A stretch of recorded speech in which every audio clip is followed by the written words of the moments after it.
It is week number 6, and the New York Jets will host the Philadelphia Eagles in the Fox Game of the Week Sunday at 4:25 p.m. Let's break down that matchup right now.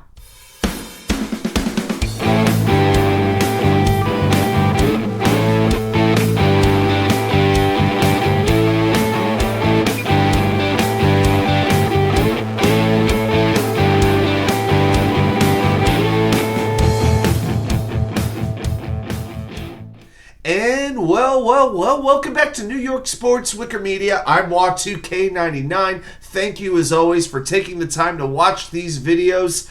So, we've got a huge matchup this Sunday. The Jets host the Eagles. It's a pretty fascinating matchup because, it seems as though you talk to about 100 experts, 99 will tell you that the Eagles have the advantage in this matchup and they will win this game. But it's a matchup really worth taking a look at. This is going to be a litmus test really for the Jets to figure out where they really are. Now they've got their bye week coming up after this week. A victory against one of the absolute best teams in football would be amazing for this team's psyche and their hopes going forward for having a big season. Now, let's take a look at what we're really facing. The Eagles are 5-0. Only one of those wins, however, is by double digits. And the teams that Philadelphia has faced so far, this is not exactly murderer's row.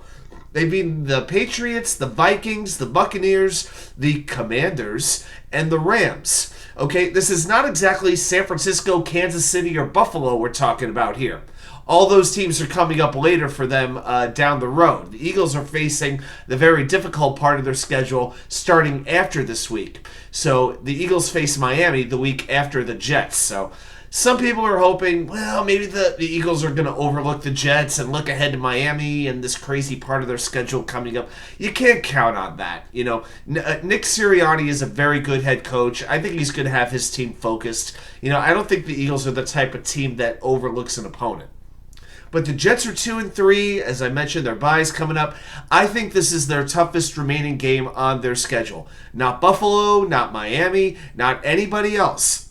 And it's not just about the talent that Philadelphia brings to the table. But what the Jets do well, Philadelphia can counter it, and that's what we're going to break down as we go through these matchups. So let's do that right now. Let's start when the Jets have the football and the offense is facing the Eagles' defense. The Eagles have a very dangerous defensive line, especially up the middle. They have an excellent run defense, the best in the NFL, allowing a mere 61 yards per game, 1 rushing touchdown allowed all season. There is no perfect way to attack them, but you can't count on the Jets running for 200 yards this week like they did against the woeful Denver Broncos. And this is where Alijah Vera-Tucker being out really hurts. The best place to attack the Eagles' defense is on the outside as opposed to up the middle, and a lot of the Jets' best runs this year have been in between, the tackles, past the interior offensive line. So if you want to get somebody out in space, you sort of want to run behind Alijah Vera-Tucker, one of the tackles, and now you've really hurt that opportunity because you're putting in Max Mitchell. Mitchell's an okay pass blocker, but the run game is where the Jets are likely to take a major hit. All right, so the Eagles have up the middle Jordan Davis, number 90, in his second year, a fantastic run stopper, somebody who I would have loved to have seen the Jets draft if that was a position they had been looking for last season. I know it didn't work out, but they also have Miltonwilliams, number 93, another fine run stuffer, fletchercox, number 91. He missed last week's game against the Rams, the first game he had missed in 4 years, but he is expected to play here. He did practice in full on Friday. The one advantage that the Jets really have is that Jalencarter, the rookie phenomenon from Georgia, will be out for this game. He has a team-high 3.5 sacks, 25 pressures in 5 weeks. He is already getting double-teamed. He has been ripping through these double teams, but he sprained his ankle on Wednesday, and it was confirmed on Friday he will not play. Big help for the Jets. This is going to really help their passing game because Carter is a weapon in the pass rush, not so much in stopping the run. Okay, so I think this is even more of an opportunity for Zachwilson to have a successful game. And the interior offensive line is going to have to come up big. Really big. Tomlinson, McGovern, who, by the way, I want to give Connor McGovern credit at center. He was the only Jets offensive lineman last week who did not allow a single pressure in the pass rush. And we got to give him some credit for that. I know McGovern's been kind of, how do you want to say it, a polarizing Jet. You know, some people like him, some people want him replaced, but he has been pretty good, and for the cheap contract he was signed to this year, the one-year deal, he's doing quite well. And then, of course, you have joetippmann at right guard. Didn't have his best game. He's going to have a little bit of a rebound on Sunday. And as far as the edge goes, you've got Brandon Graham, number 55, playing defensive end. He's had a quiet season. He's 35 years old. Josh Sweat, number 94, from Chesapeake, Virginia. 26 years old, 2.5 sacks. Got to watch out for him.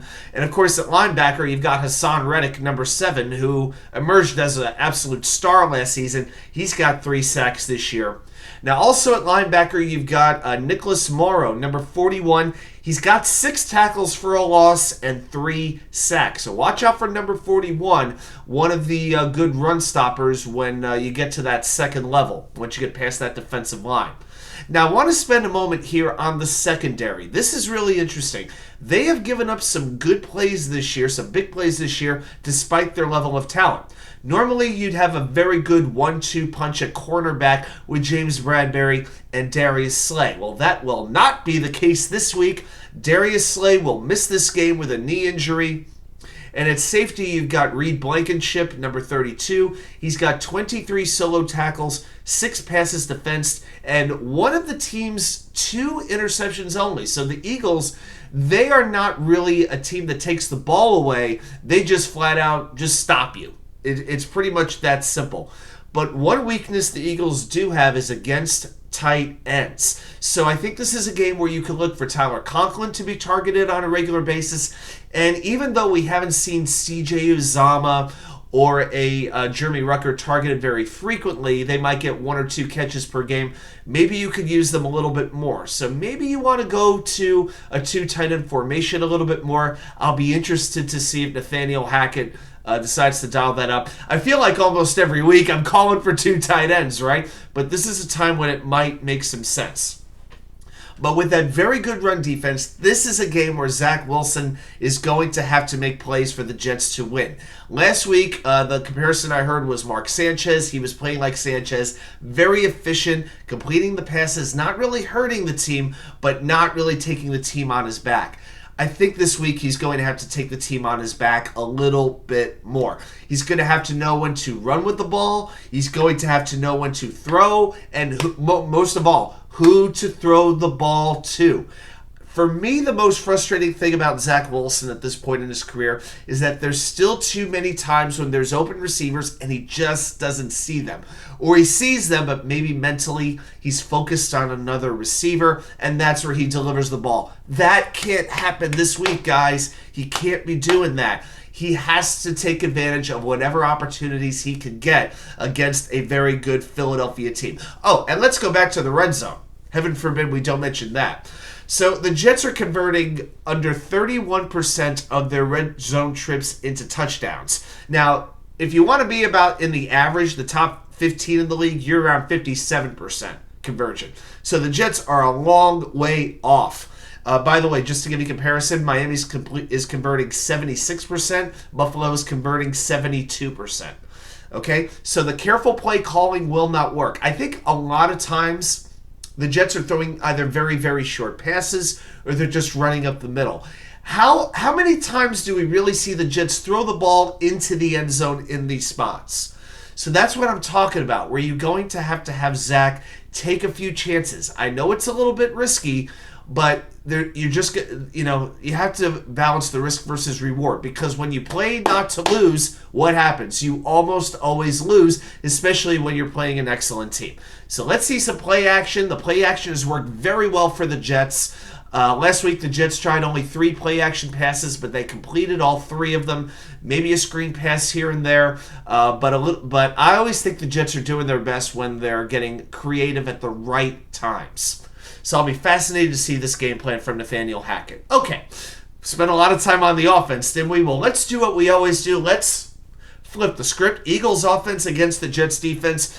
Well, the Eagles have a heck of an offense too. 404 yards on average per game. That's second in the league only to Miami. They have 164 rushing yards per game. That's also second in the league. 28 points per game. That's fifth. And I'm not going to start here with the quarterback. I'm not going to start with the skill position players. I'm starting with the offensive line because it is great. You got jordanmailata, number 68 at left tackle, 365 pounds. He is a beast and a late-round draft pick. Landondickerson, number 69 at left guard, an excellent combination on the left side. 35-year-old jasonkelce at center just won't go away. He's still there. The lesser-known Kelce, but he's got some great beard action going on. Lanejohnson, number 65 at right tackle. Yeah, he hasn't allowed a sack since 2020. He's not too bad either. But quarterback Jalenhurts, an absolute weapon. He is 22-1 as a starter in his last 23 games. He is completing 67% of his passes, 6 touchdowns, but he has 4 interceptions, and he's been sacked 12 times. So he is a little bit prone to the turnover. And we know when the Jets are winning games, they are taking the ball away. The Jets have been a lot better at takeaways this year than they have been last year. Got to give them credit for that. It's very easy to say, well, for the Jets to win, they have to get turnovers. They've got to take the ball away. But it rings very true in this case. And we know Hurts is a weapon running the ball. 55 carries this year for 206 yards and 4 touchdowns.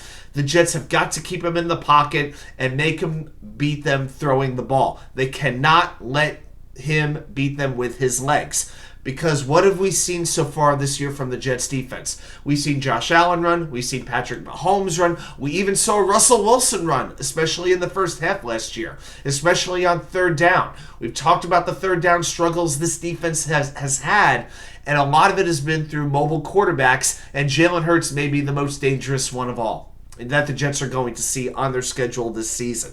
So you could put a spy on him in spots. You can't really do it for the whole game because you get very predictable. But maybe a Tony Adams, maybe a Quincywilliams. But you need very surefire tackling, and you need very good angle reading. You have to know how to read the angle that Hurts is running. And Quincywilliams has gotten a lot better at that this season. That's been one of the best parts of his game. So let's see what the Jets do to try to take the running attack away from Jalen Hurts. All right, now with the skill position players, ajbrown, number 11, what was Tennessee thinking about trading this guy? What were they doing? He is an unquestioned number 1 target, an absolute studded wide receiver. So far in 5 games, he has 25 catches, only 5 a game, but for 541 yards and 2 touchdowns, 10 plays of 20 yards or more. He's on pace for 1,800 yards receiving. My goodness. Unbelievable. Now, the Jets are a little bit banged up at cornerback. Brandon Echols will not play again. djreed will not play again. You can't even throw Justin Hardy out there. Not that he plays corner, but you get my point. He's out for this game. He's got a hammy injury. And Saucegardner's not feeling too well. He's apparently questionable. I expect him to play, and he better play. All right, the Jets are going to need Saucegardner in this game because it's going to be Brycehall. It's going to be, I don't know, Craig James. Michael Carter has to stay in the slot. I'm sorry. It's a difficult thing because the Eagles are not as strong with wide receiver depth as Denver was. The Eagles have an excellent 1-2 punch, really. You have Devontasmith as your number 2 receiver, number 6. Now, Smith has been kind of up and down this year as a wide receiver number 2. 23 catches for 290 yards and 2 touchdowns. I'm a little worried about him in this game, that the Eagles are going to try to use Smith against Brycehall and try to exploit him. So I'm a little worried about that because they don't really have that slot receiver to test Michael Carter II. Quez Watkins would usually be the Eagles' 3rd wide receiver. He is out for this game. So you're really looking at 2 wide receivers and the tight end, Dallasgoeddert, number 88. Very, very dangerous. Last week, Goddard had 8 catches on 9 targets for 117 yards. So this is a spot where maybe you have Carter try to help out a little bit, trying to cover Michael Carter II. See what Brycehall can do. But if Hall can't handle him one-on-one, you might have to come up with a strategy where you double one of these 2 wide receivers. It might really come to that. So that's a very interesting thing that you have to figure out with covering these 2 excellent wide receivers for Philadelphia and also the tight end. Now at running back, you got DeAndre Swift, number 0, who came over from Detroit. He's averaging almost 6 yards per carry, so he's doing very well. One thing with the Eagles' offense, they went only 2 for 6 in the red zone against LA. So that's been one weakness of theirs. So the Jets, another thing they've got to do very well is tackle. One of my 2 bugaboos with this, really 3 things with the Jets defense. They've been very good, but they could be better. The sack numbers have not been there. That's number 1. Also, the third down defense has been bad, and their tackling has not been good enough. The Jets have the 7th most missed tackles in the NFL. That's got to stop this week. Okay? When they have like an Eagles running back or receiver 2-3 yards behind the line of scrimmage, they have to wrap him up and take him down. And I'm looking at guys like Jordan Whitehead, those types of guys who can be a little bit prone to the missed tackle. Even Sauce. His tackling has not been that great this season. They have to take them down immediately. You have to play a clean game. All right, I've got a few other game notes here that I really want to get into. One thing with the Eagles, even though they're undefeated, they haven't necessarily been clicking. Only one of their wins has been by double digits, and as I've told you, they haven't really been playing the best competition. Well, they lost their offensive coordinator and defensive coordinator this offseason. Both left for head coaching jobs. And, they haven't really been a dominant team. They've just been a very good team that's found ways to win. Now, I want to focus on the third down thing again because it's really important. The Philadelphia offense is second in the league in converting third downs. They're converting 50.7% of their third down chances. And we know the Jets' third down defense has been struggling. That's going to be big. Their special teams, the Jets' special teams, is going to take a hit. I mentioned their cornerbacks in Justin Hardy and Brandon Eccles not playing in this game. That is going to make a very big difference. And the kicking is going to be really interesting because Greg Zuerlein and Jake Elliott are both fantastic kickers. Jake Elliott for the Eagles is 27 for 29 for total kicks this year. And the Eagles actually have more field goal attempts than any other team this season. And that's been one of the big reasons they haven't been blowing teams out. They're moving the ball, but they aren't always getting in the end zone, so they're taking these leads, and the defense is shutting down the opposing offense. Oh, and guess who's punting?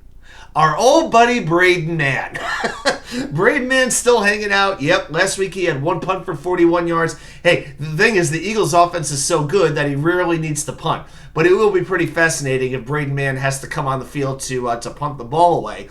Now, who knows about the Jets' special teams? Because I mentioned Hardy, I mentioned Eccles being hurt, but even Xavier Gipson, the Jets' punt returner, he's a little bit banged up. He's questionable for this game. And after last week, remember, he had 2 fumbles. I'm a little bit worried about him.